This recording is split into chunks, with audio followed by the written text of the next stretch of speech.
जय श्री राम। हमने हमारे पिछले वीडियो में राम सेतु निर्माण की कथा के बारे में, साथ ही रावण तक प्रभु श्री राम द्वारा शांति संदेश पहुंचाए जाने की कथा के बारे में बात की। तो आइए अब जानते हैं उसके आगे की कथा। जब प्रभु श्री राम ने वानर सेना के साथ लंका पर चढ़ाई की और लंका पर भीषण आक्रमण कर दिया, तब रावण ने भी अपने एक से बढ़कर एक शक्तिशाली योद्धा और पुत्र रणभूमि में भेजे। युद्ध के शुरुआती चरण में ही रावण के कई पुत्र और वीर योद्धा मारे गए, जिनमें अकम्पन, दुर्मुख, प्रहस्त और मकराक्ष प्रमुख थे। इनकी मृत्यु से रावण इतना ज्यादा तिलमिला गया था कि वह स्वयं युद्ध भूमि में चला गया। अभी रावण के दरबार में कई शक्तिशाली योद्धा और भाई बंधु बचे थे, इसलिए किसी को भी यह आशा नहीं थी कि स्वयं लंकापति रावण युद्ध भूमि में आ जाएंगे। किंतु अब लंकापति रावण युद्ध में आ चुके थे और उनके आते ही उसने चारों ओर हाहाकार मचा दिया था। रावण लंका का राजा था और बहुत शक्तिशाली भी था, जिस कारण उसके पास दिव्य अस्त्रों की कमी नहीं थी। उसने अपने देवीय अस्त्रों से वानर सेना में रक्तपात मचा दिया। जैसे जैसे रावण का रथ आगे बढ़ता रहा, उसी प्रकार चारों ओर वानर सेना की लाशें बिछ रही थी। वानर सेना का ऐसा नरसंहार देखकर वानर राजा सुग्रीव तुरंत युद्ध भूमि में आए और रावण को युद्ध के लिए ललकारा। उस समय रावण अपनी पूरी तैयारी के साथ आया था और उसने अपनी पूरी शक्ति से सुग्रीव पर वार किया, जिससे वे पराजित हो गए। तब प्रभु श्री राम के छोटे भाई लक्ष्मण रावण के सामने आए और दोनों के बीच भीषण युद्ध हुआ।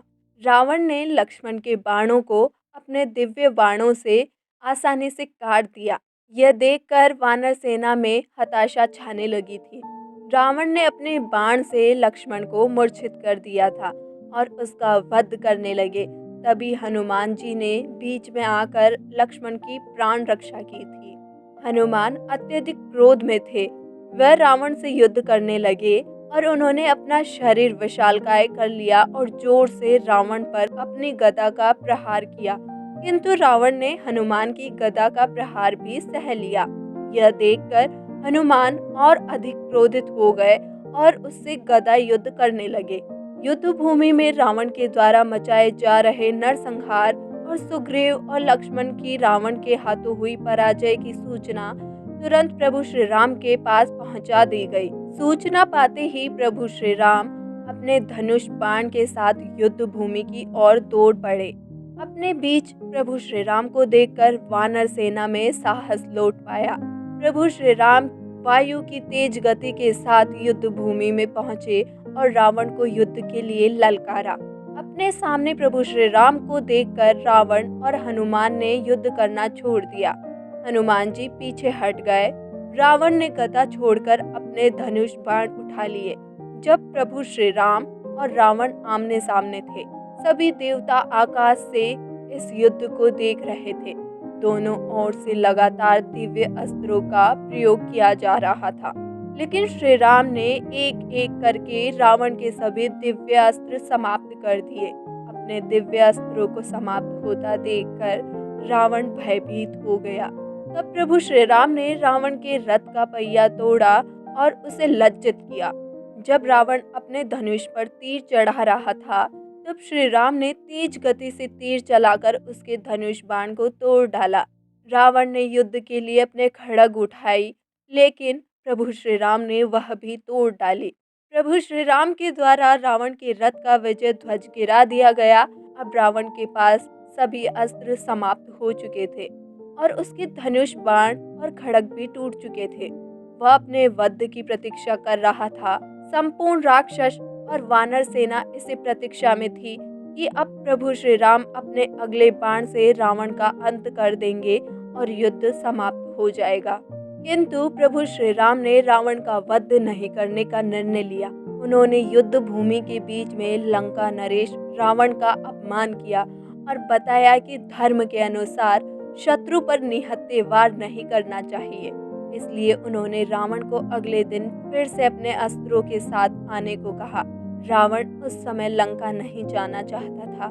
क्योंकि उसकी युद्ध में बुरी तरह हार हुई थी। वह अपनी प्रजा और सैनिकों के सामने यूं पराजित होकर नहीं जाना चाहता था, लेकिन प्रभु श्री राम ने उसका वध नहीं करके उसे लज्जित होने के लिए छोड़ दिया था। इसके बाद रावण अपने टूटे हुए रथ से उतरकर बिना मुकुट के अपनी सेना के साथ राजमहल के लिए पैदल निकल पड़ा। लंका के सैनिकों और प्रजा ने जब अपने राजा को पराजित होकर राजमहल में पैदल आते देखा तो भय का वातावरण व्याप्त हो गया। दूसरी ओर इसकी सूचना जब माता सीता तक पहुंचाई गई तो वे बहुत खुश हुईं। उस रात्रि वानर सेना में एक अलग उत्साह देखने को मिला था और दूसरी ओर राक्षस सेना पूरी रात्रि सो नहीं पाई थी और अगले दिन की प्रतीक्षा में थी। तब रावण ने अपने छोटे भाई कुंभकर्ण को उसकी निद्रा पूरी होने से पूर्व जगाने का कठोर निर्णय लिया था। इसके आगे की कथा में क्या होगा, ये जानने के लिए हमारे वीडियो को करें लाइक, शेयर और हमारे चैनल को करें सब्सक्राइब। कमेंट बॉक्स में जय श्री राम ज़रूर लिखें। जय श्री राम।